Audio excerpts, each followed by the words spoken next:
سلام تخططت نايز channel كمي كنيخم كمتي كتصالي زقرب زلو لمو نعنا تكمي دبلكوا تمرت قريبا لغو ናይ ሎሚ ትምህርትና ቀንዲ ካብ መብዛሕትኩም ተኸታተልቲ ዝመፀት እያ ቅድሚ ሕጂ ሓንቲ ቪድዮ ከመይ ጌርና ኣብዚ ዲጂታል ኤጅ ብቴክኖሎጂ ተሰኒና ክንመሃር ንኽእል ወይ ክእለታትና ከንዕቢ ንኽእል ኣፍልጦና ክነስፍሕ ንኽእል ትብል ቪድዮ ገይረ ነይረ ብዙሓት ክትሪእዋ ዝኽኣልኩም ድማ ከመይ ጌርና እዚ ከምዚ ንኣበይ ክንደሊ እንታይ ዓይነት ክንመሃር ኢና ይሓይሽ ከመይ ሰርቲፊኬት ብዙሕ ሕቶታት መፂኑላ ኣዝዩ ብዙሕ ንኩሉ ክምልስ እኳ ኣይክእልኒ ግን በዛ ቪድዮ ገይረ እቲ መብዛሕትኩም ዝሓተትኩም ሕቶታት ከብረሃልኩም ክፍትን እየ ካልእ ድማ እዚኣ ትምህርቲ እዚኣ ንኩሉ ኤርትራዊ ኣብ ኩሉ ኩርናዓት ዓለም ዘሎ ብፍላይ ድማ ነዞም ኣብ ምዕቡል ዓለም ዘለኹም ምክንያቱ ብዙሕ ግዜ ነቲ ኣብ ኣፍሪካ ወይ ኣብ ካልእ ዘሎ ጥራይ ክሕገዝ ከም ዘለዎ ኢና ንሓስብ ግን ኣነ ብናተይ ርዲት ዝዓበየ ሓገዝ ዘድልዮ ዘሎ ሰብ ኣብዚ ምዕቡል ዓለም ኣብዚ ስደት ኣብዚ ኤሮፓን ኣሜሪካን ኣብዚ ኮታስ እዚ ምዕቡል ዓለም ንብሎ መፅኡ ዘሎ ሰብ እዩ ምክንያቱ ኣብዚ ምስ መፅ ክሳብ ኣብዚ ትመፅእ ሰብ ሓገዝ ክበካ ክበል ምክሪ ክበካ ይኽእል እዩ ኣብዚ ምስ መፅካ ሰብ ግን ብዙሕ ግዜ ምክሪ ኣይበካን እዩ በዓልካ ከኣሎዕሶ ዓይነት እዩ ኣብ ኣፍሪካ ከለና ተዓባብያና ምስቲ ከባቢ ይመሳሰል እዩ ስለዚ ካብኡ ናብኡ ኣብኡ ይሓይሽ ኣብዚ ግን ጠቕላላ ኩሉ ነገር ሓድሽ ስለዝኾነ ዝያዳ ደገፍ ዘድልዮ ሕብረተሰብ ኣብዚ ደገ ዘሎ ኢለ ዝኣምናኒ ምክንያቱ ኣብ ምዕቡል ዓለም መፂኻ ማለት ማዕቢልካ ማለት ኣይኮነን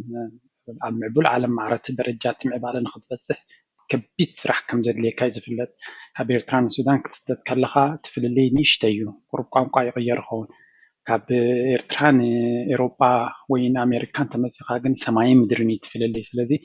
ናይ ምምሃርን ናይ ምዕባልን ደረጃና ኣዝዩ ክልዕል ክኽእል ኣለዎ እታ ዓዲ ተዓፃፂፍና ክንዕወት ተኮይንና እንተዘየለ ተዓዘብቲ ጥራይ ኮይንና ክንተርፍ ኢና ሕጂ ዘረባ ንምሕልኩም ኣለኹ ቀጥታ ኣብቲ ናይ ሎሚ ትምህርቲ ዝበልክዎ ክሕልፈኩም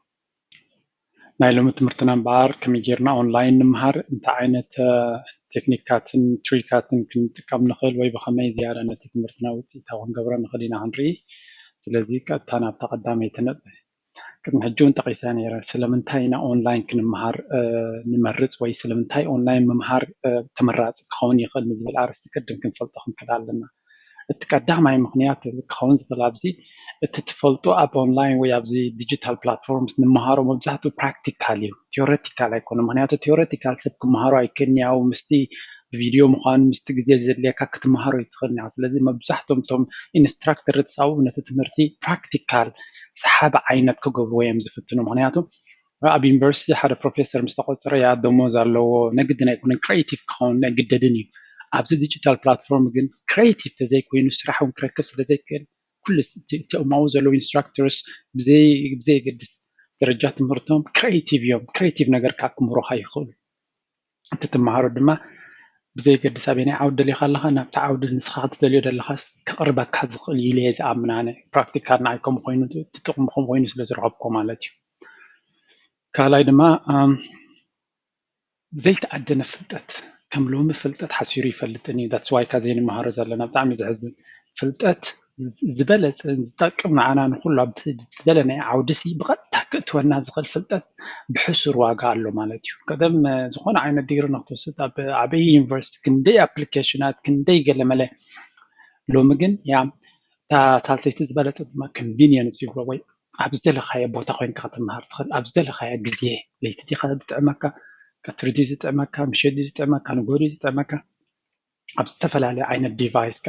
ብቴሌፎን ክትሪኦ ትኽእል ግዜ እንተረኺብካ ብላፕቶፕ ግዜ እንተረኺብካ ብታብለት ኣብ ቴሌቭዥን ስለዚ እቲ ትምህርቲ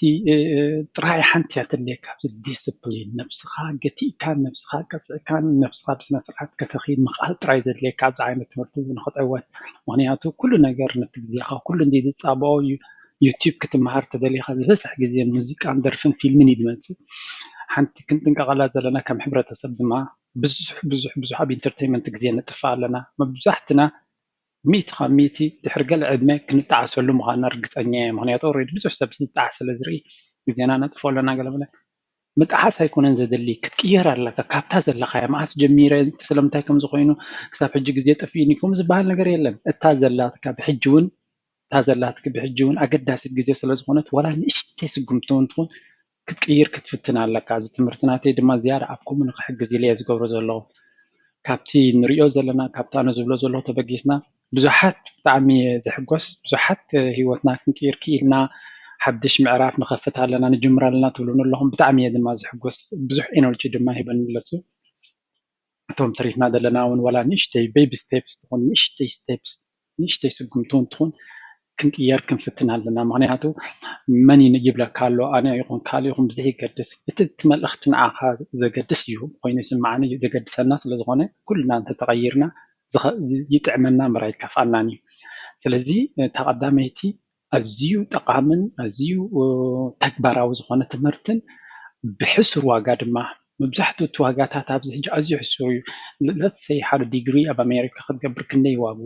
ባችለር ዲግሪ ንክትገብር ሲ ከባቢ 100,000 ከባቢ ልዕሊኡ ክኸውን ይኽእል ይፈላለዩ ኣበና ዩኒቨርሲቲ ትገብሮ ኣለካ ኣብተን ሃይ ቶፕ ሻትስ እንድሕር ኮይኑ ኢቨን ኣዝዩ ክቡር እቲ ትምህርቲ ተመሃራኡ ግን ክሳዕ ክንዱ ገንዘብ ድዩ ቫልዩ ዘለዎ ኢልካ ክትሓትት ግድን እዩ ኣነ ጅነተን ዩኒቨርሲታት ከነኣእሲ ደ ኣይኮንኩን ግን ገለገለ ትምህርታት ብፍላይ በዓል ፕሮግራሚንግ በዓል ስታቲስቲክስ በዓል ፋይናንስ ወላ ዝተፈላለየ እኳ ሰርቲፊኬት ግድን ዘድልዮ እንትኾነ እቲ ፍልጠት እቲ እንድሕር መሊኽካዮ ግን ትወሃብ ስራሕ ኩሉ ግዜ ሰርቲፊኬትካ ኣይኮነን ዘገድሶ ፍልጠትካ እዩ ዘገድሶ እቲ ፍልጠትካ ከተርእዮን ከተእምኖን ተኽኢልካ ዘይቆፅረካ ትካል የለን ክንቅፅል ኢና ግን ኣብ ካልእ ነጥቢ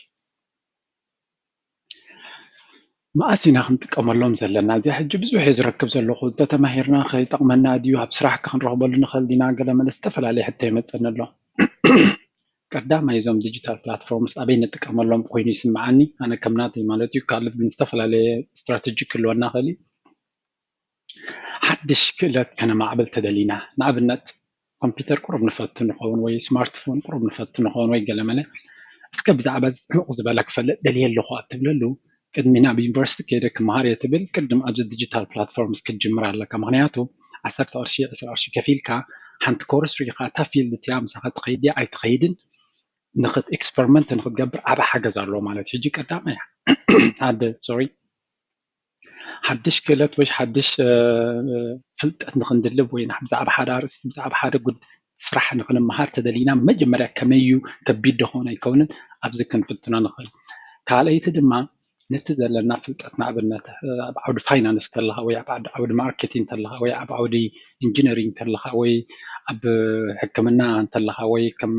ዓበይቲ ድሕሪ ኮይኑ ወይ ኣብ ፅሬት ኮይኑ ብዘይገድስ ኣብ ኩሉ እየ ዝብለኩም ኣብቲ ዘለኹም ደረጃ ከመይ ገይረ ኣብዚ ስራሕ እዚ ብቁዕ ከይኸውን ክእል ልዕሊ ካልኦት ክኸውን ክእል ድሕሪ ኢልካ ኣብዞም ዲጂታል ፕላትፎርምስ ኬድካ ሓንቲ ኮርስ ብዛዕባ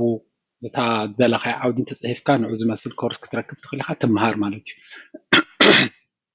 ሽዑ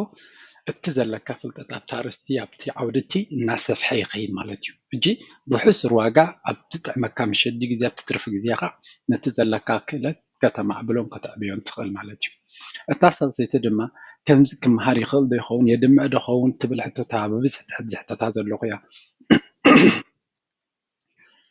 እዚ ከቢድ እዩ ምክንያቱ ሓደ ኣበየናይ ከነድምዕ ንኽእል ንሕና ጥራይና ንፈልጥ ዝኾነ ኣማኻሪ ሰብ እውን ክነግረና ይክእልኒ ብዙሕ ቴስትታት ኣሎ ግን ኣብ ከመይ ነድምዕ ንኽእል ንሕና ኢና ዝያዳ ንፈልጥ ግን ንሕና እውን ኣይንፈልጥን ኢና ምክንያቱ ነብስና ፅቡቅ ጌርና ሪና ስለዘይንፈልጥ እንታይ ዳ ክንገብር ኣለና ኣብ ከምዚ መድረክ እንተይልና ሓንቲ ኮርስ ንወስድ ኣብቲ ክንመሃሮ ንሓስቦ ዘለና ሓንቲ ኮርስ ንመንውሰድ ዝተፈላለየ ነገራት ክንርኢና ሹ ነታ ኮርስ ንፈትዋ ዲና ትሰማምዓና ድያ ምሳና ትኸይድ ድያ ቀንዲ ድማ ዓቕሚ ኣለና ድዩ ክንብድሃ ንኽእል ዲና ክነክስ ንኽእል ዲና ቁሩብ ኣብኡ ሪካፕ ኣብ ዓብዪ ዩኒቨርሲቲ ፕሮግራም ገለ ከይድካ ዓመታት ከሲርካ ሽዑ ነኖዚ ኣይኮነንን ኢልካ ተሪፍካ ኮንፊደንስካ ስትንከፍ ግድም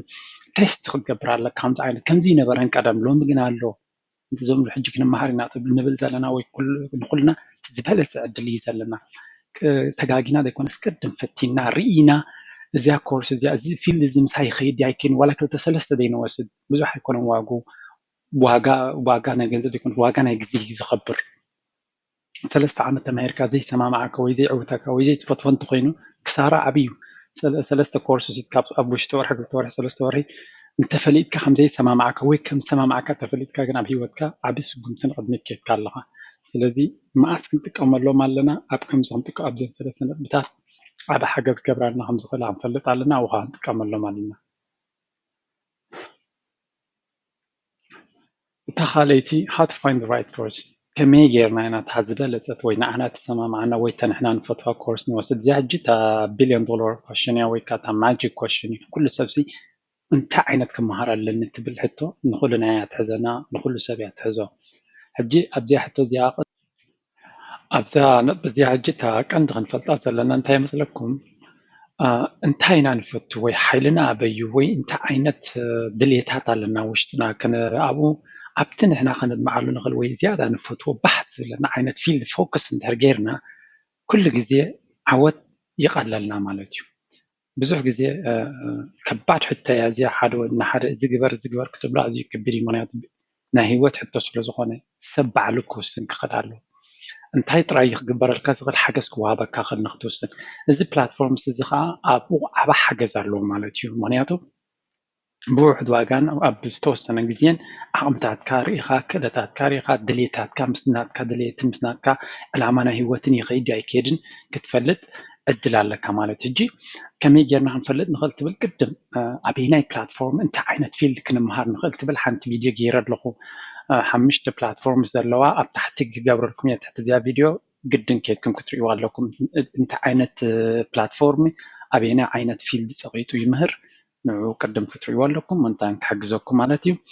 دهريو فيلترس بحال ويستفل عليه فيتشرس على كمية غير كانت فيلد سخا اب كمبيوتر ساينس ديو اب فاينانس ديو اب بيزنس ديو اب the art ديو اب music ديو design ديو instrument مسواد ديو 3 كاوش عنا مقال كانت تحت كان خد كاب تنسخات دوليو فيلد ناورت كان ناورت شعو اب توصلنا درجات مستحقات كورسات اقول له نعوري خا كاو قتمرز ادل على كذا لكل كنت نقبر زلنا بزي open ክንከውን ኣለና ኖይ ግሪክ ኪሪየስ ብሎ ብእንግሊሽ ኪሪየስ እንታይ ማለት እዩ ሓድሽ ነገር ንክትፈልጥ ፃዕራይ ክኸውን ኣለካ ኩሉ ነገር ተቐሪቡ ክመፀካ ንሕና እቲ ኣመሃራና ኣብ ኤርትራ ሃሲድና እዩ መምህር ኩሉ ነገር ኣምፅኡ ኣብ ሰሌዳ ይፅሕፈልካ ካብኣ ቀዲሕካ ካብታ ጥራስካ ዝነበረት ኣንቢብካ ኢኻ ትምለስ እዚኣ ከዓ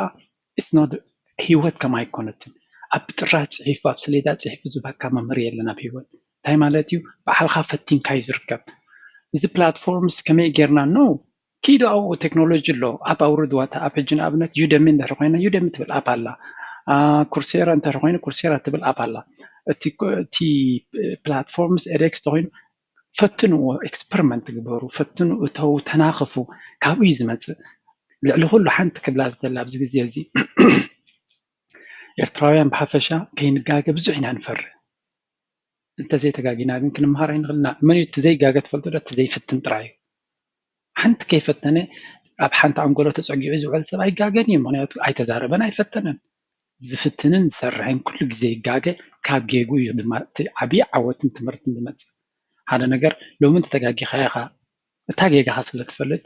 ዕሪኻ ንክትሰርሓ ኩሉ ግዜ ትዝክር እንተዘይተጋጊኻ ግን ናይ እቲ ጌጋውን ስለዘይትፈልጦ ክትጋገ ትኽእል ኢኻ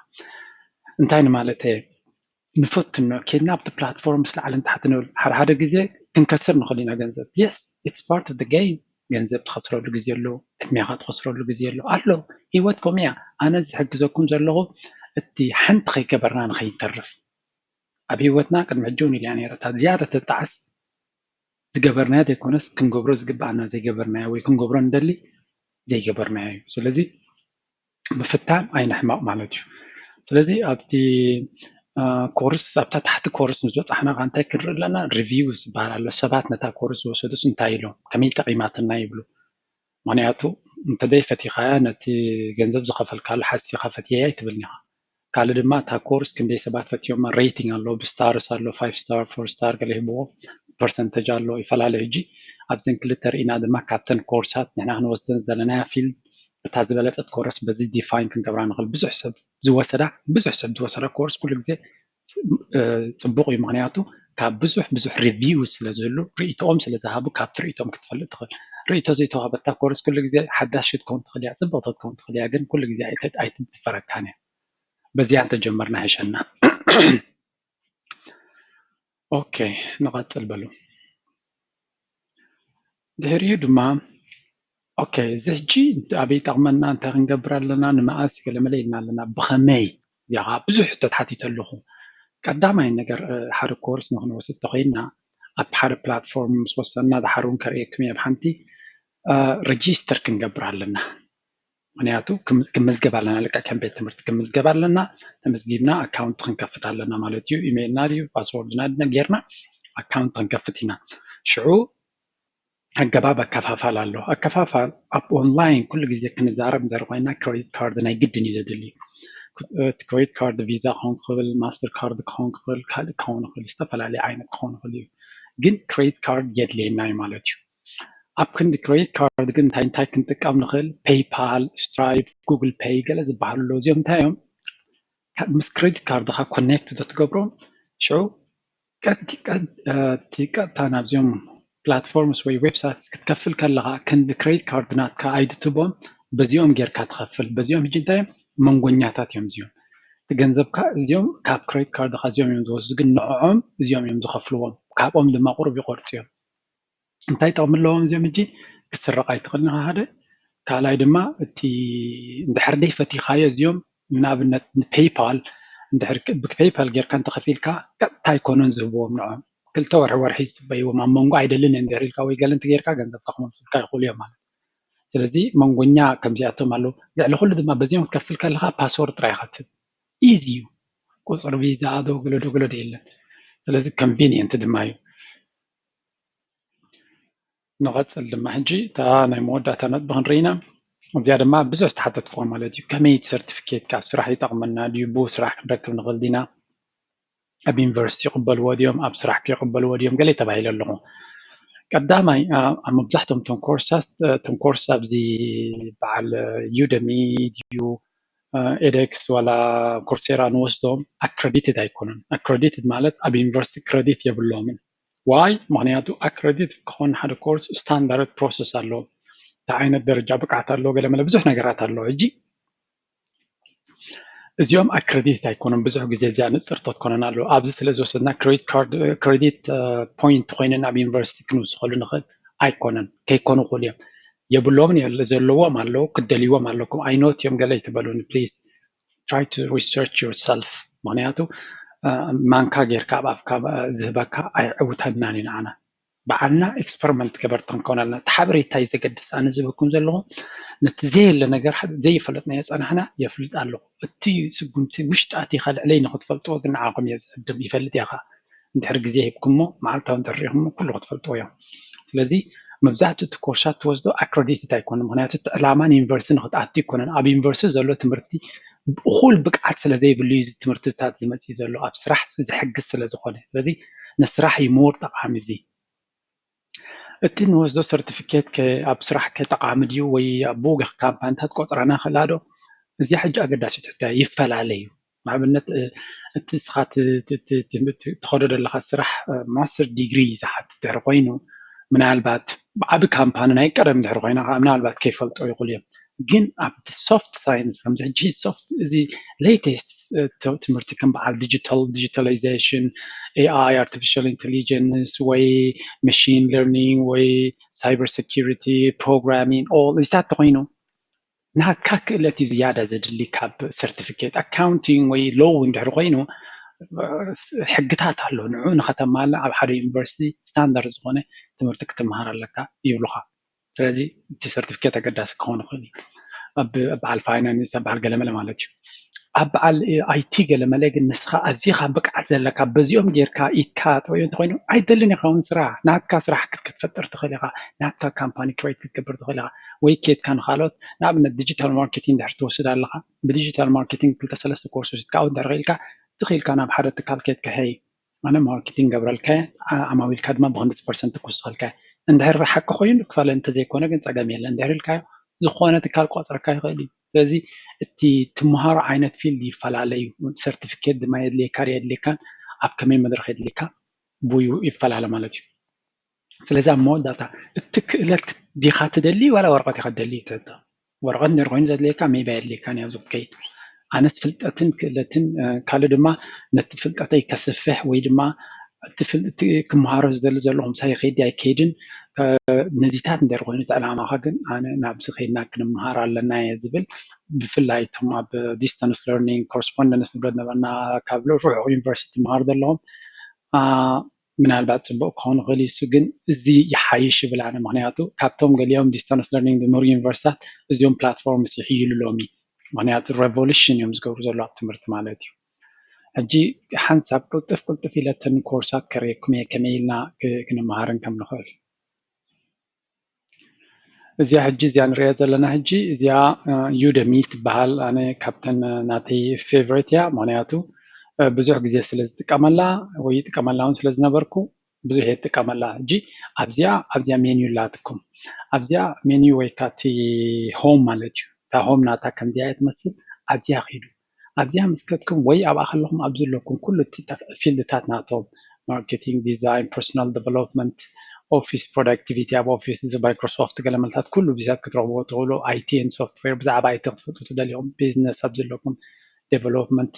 ሕጂ ካብዚኣ ዝመረፅኩማ ናብ ኣይቲ ዲኹም ትደልዩ ኣይ ዶንት ኖ ትስኩም ዘልዩ ኣይፈልጥን እየ ናብ ሓንቲ ገፅ ከም ተኸይድኩም ግን ኣብዚ ክትከዱ ትኽእሉ ንኣብነት ኣይቲ ኤን ሶፍትዌር ይብለና ኣሎ ኣብዚ ሕጂ ብዙሕ ኣለና ሕጂ ኔትወርክ ሴኪሪቲ ሃርድዌር ኦፕሬቲንግ ሲስተምስ ገለመለ ብዛዕባ ኣይቲ ክትፈልጥ ተደሊኻ ኣብዚ ኣለካ ማለት እዩ እንድሕሪ ካልእ ከድና ድማ ኣብዚ ቢዝነስ ኣሎ ዝኾነ ዓይነት ብዛዕባ ቢዝነስ ክትመሃሩ ተደሊኹም ኩሉ ዴታ ኣናሊቲክስ ዋዳይ ዝገበርኩ ኣብ ዘለኩም ኣብዚ ወሲድኩም ዴታ ሳይንስ ምሳኹም ይኸይድ ኣይከይድን ክትሪኡ ትኽእሉ ኣርቲፊሻል ኢንተሊጀንስ ኢለ ነይረ ኣብዚ እናሃለኩም ዴታ ኣናሊሲስ ማሽን ለርኒንግ ኩሎም ቶም ኮርስስ ኣብ ዘለኹም ማለት እዩ ፈቲንኩም ካብዚኦም ንኣብነት ኣይዶኖ ምስ ዓቕምታትና ክኸይድ ዝኽእል እንተዝኸውን ትምህርቲ ኢልኩም ነይርኩም ንኣብነት እንታይ ክንርኢ ንኽእል መሲልኩም ሓንቲ ኮርስ ክሪአ ደለየትኒ ግን ኣብዚ ንማለስ ዝሰርሐልና እንተኮይና ኣብዚ ኦፊስ ፕሮዳክቲቪቲ ትብል ዘላ ንራእያ እሞ ሕጂ እንታይ ህልዋ ክንርኢ ኢና ምክንያቱ መብዛሕትኡ ብኤክስፐሪመንት እዩ ሕጂ ኣብ ዘለኩም ማይክሮሶፍት ኦፊስ ማይክሮሶፍት ሪሌትድ እንድሕር ኮይኑ ናል ኦፊስ ኤክሰል ገለመለ እንድሕር ኮይኑ ኣብ ዘለኩም ማለት እዩ ከም ድሌትኩም ኮርሳት ወሲድኩም ንኤክሰል ዝምልከት ናልኩም ዝተፈላለዩ ኮርሳት ኣለኩም ኤስኤፒ ኣብ ካምፓኒታት ንሰርሕ ኣለና ብዛዕባ ኤስኤፒ ድማ ኣብ ፋይናንስ ብፍላይ ኣገዳሲ እዩ ብዛዕባ ጉግል እንድሕር ኮይኑ ናይ ጉግል ዝኾነ ነገር ተደሊኹም ኣብ ዘለኩም ስለዚ ብሓፈሻ ኮታ ዝደለኹም መሲ ኩሉ ዓይነት ትምህርቲ ኣብዚ ኣለኩም ኮርሳት ሕጂ ናይ ኤክሰል ተኮይኑ ኩሉ ዓይነት ኣብ ዘለና ማለት እዩ ትክንወስዶ ንኽእል ኣብቲ ካልእ እንድሕር ከድና ኩርሴራ ማለት እዩ ኩርሴራ እንታይ ኢለኩም ነይሩ ኣብዚ ሕጂ ኣክረዲት ዝኾነ ኮርስስ እውን ኣሎ ኣብ ዩኒቨርሲቲ ደረጃ ምክንያቱ ምስ ዓበይቲ ዩኒቨርሲታት ፓርትነር ኮይኖም ስለ ዝሰርሑ ኮርሳት እውን ኣለዎም ናብ ዩኒቨርሲቲ ክጥቀመሎም ትኽእል ማለት እዩ ሕጂ ኣብታት ሪሰርች ክንገብር ኣለና ሕጂ ግዜ ክወስድ ኣይደልን እየ ስለዚ ኣብዚ ኣለኩም እቲ ኤክስፕሎር ኣብ ዝብል ኣትኹም ምፍታን ኣይትሕመቑ ከምዚ ኮለ ኢልካ እዩ ዝርከብ ኢልካ ቅርብ ኢሉ ይፀንሐካ ኣብዚኣ ድማ ሎጊን ክንገብር ኣለና ማለት እዩ እታ ሳልሰይቲ ድማ ኤዴክስ ኢለኩም ነይረ እሳ ድማ ናልኩም ከም ትሪኦ ምስ ኣይኖቲ ዩኒቨርሲታት ፓርትነርሽፕ ከም ዘለዎም በዓል ኤምኣይቲ ሃርቨርድ እዚኦም ኣብ ዓለም እቶም ነምበር 1 ነምበር 2 ነምበር 3 ቶፕ 10 ዘለዎ ዩኒቨርሲታት እዮም ስለዚ ብቁዕ ኮርሳት ድማ ክንወስድ ንኽእል ፋይንድ ኮርስ ኣብ ዘሎ ወይ ኮርስስ ኣብ ዘለና ፕሮግራም ዲግሪ ፕሮግራምስ ኤንድ ዲግሪስ ይብለና ኣሎ ኣብ ዘለና ምናልባት እዚ ምስኡ ዝካየድ ክኸውን ይኽእል እዩ ምስ ዲግሪታት ዝኸይድ ወይ ኣክሬዲት ኮርስ ክኸውን ይኽእል እዩ ግን ኤክስፐሪመንት ምግባር ኣይንሕመቕ ኣብ መወዳእታ እውን ንስታይ ክብል ዘላ ኣነ ስለዚ ናይ ሎሚ ትምህርትና ከመይ ጌርና ነብስና ንዕቢ ከመይ ጌርና ፍልጠትና ነስፍሕ ሓንጎልና ነስፍሕ ኣብ ዕዳጋ ድማ ተበረፅትን ተደለይትን ንኸውን ዝብል ኣርእስቲ ክትንክፍ ፈቲነ ብኮታስ ብዙሕ ክንምሃር ከም ዘለና ብምሉና ንፈልጥ ኢና ቁርብቲ መንገድታት ስለ ዘይፈለጥናዮ ተዓፂና ዘሎ ይርዳእኒ ድማ ግን ሓንቲ ስጉምቲ ብሓደ ግዜ ጥሪ ኢልካ ኣይኮነን ስቴፕ ባይ ስቴፕ እዩ ቀስ ብቀስ ኤቭሪ ዴይ ሓንቲ ስጉምቲ ድሕሪ ከይድካ ንዊሕ ክትከይድ ትኽእል ኢኻ ስለዚ ካልኣይ ድማ ድሕሪ ከይልኩም ኣብቲ ግሩፕኹም ብሓደ ኮይንኩም 2-3 ዓይነት 4 ሰብ ኮይንካ ብሓደ ዓይነት ከምዚ ዓይነት ጎል ተጀሚርካ ንሓትሕትካ እናተባብዓካ ንሓትሕትካ እናልዓልካ እናስተሰሓብካ ንቅድሚት ክትከይድ ይከኣል ብዝኾነ ናይ ሎሚ ትምህርትና ኣብዚ ክውድየ እቶም ንመጀመርያ ትሪኡ ዘለኹም ቪድዮ ጆርጆ ይበሃል ኣብ ዩቲዩብ ኣብ ጂ ድራር ኢልኩም ሰብስክራይብ ጌርኩም ፈሎው ክትገብሩ ትኽእሉ ብዙሕ ቪድዮታት ኣለኒ ክጠቕመና ዝኽእል እዩ ዝበልኮ ብዙሓትን ጠቒሙና ዝበሉኒ ኣብ ፌስቡክ እንድሕር ኮይኑ ከዓ ጆርጆ ድራር ኣብ ኢሜይል እንተኮይኑ ከዓ ድራር ጆርጅ ሓንቲ ሓበሬታ ድማ እቲ ቪድዮ ዝገብሮ ዘለዎ ቅድም ኣብ ዩቲዩብ እየ ዘብርዶ ዘለዎ ምክንያቱ ኣብ ክልቲኡ ምስ ኮነ ሰብ ኣክሽን ኣይወስድን ኮይኑ እዚ ቅድም ኣብ ዩቲብ ከውርደ ካብኡ ድማ ናብ ፌስቡክ ስለዚ እቶም መጀመርያ ክትሪኡ ትደልዩ ኣበይ ኢኻ ተወርዶ ስለ ትብሉ ዘለኹም ኣብ ዩቲብ እየ ዘውርዶ ቅድም ካብኡ ረኣይዎ ድሕሪኡ ቀፂለ ድማ ኣብ ፌስቡክ ገብረ ምክንያቱ ኣብ ክልቲኡ ብሓደ ተመፂኩም ንሰብ ይርብሽ ከም ዘሎ ቁሩብ ተረዲእኒ ማለት እዩ ሰብስክራይብ ግበሩ እቶም ዘይገበርኩም ኮሜንት ድማ ይቀኒየለይ ብጣዕሚ እየ ዘመስግን ብጣዕሚ ሕቶታትኩም ሓናፅሪ ሕቶታትኩም ናልኩም ኦልሬዲ እዚ ቪድዮታት ካብኡ እዩ ዝብገስ ዘሎ ትብልዎ ኩሉ ሓደ ብሓደ ክምልሶ ተዘይክኢለ ኣኪበ ግን ክምልሶ ምዃነይ ሹር እዩ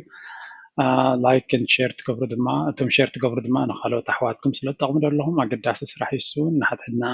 ተሓጋጊዝካ ኢደይትካ ኢልካ ኢሎሚ ስለዚ ናይ ሎሚ ትምህርቲ ኣብዚ ምውዳእ እዩ ኣብ ሓፂር ግዜ ብኣገዳሲ ትምህርቲ ክሳብ ዝመፅእ ድማ ብሓንቀኒ እዩ ንሕጂ ቻው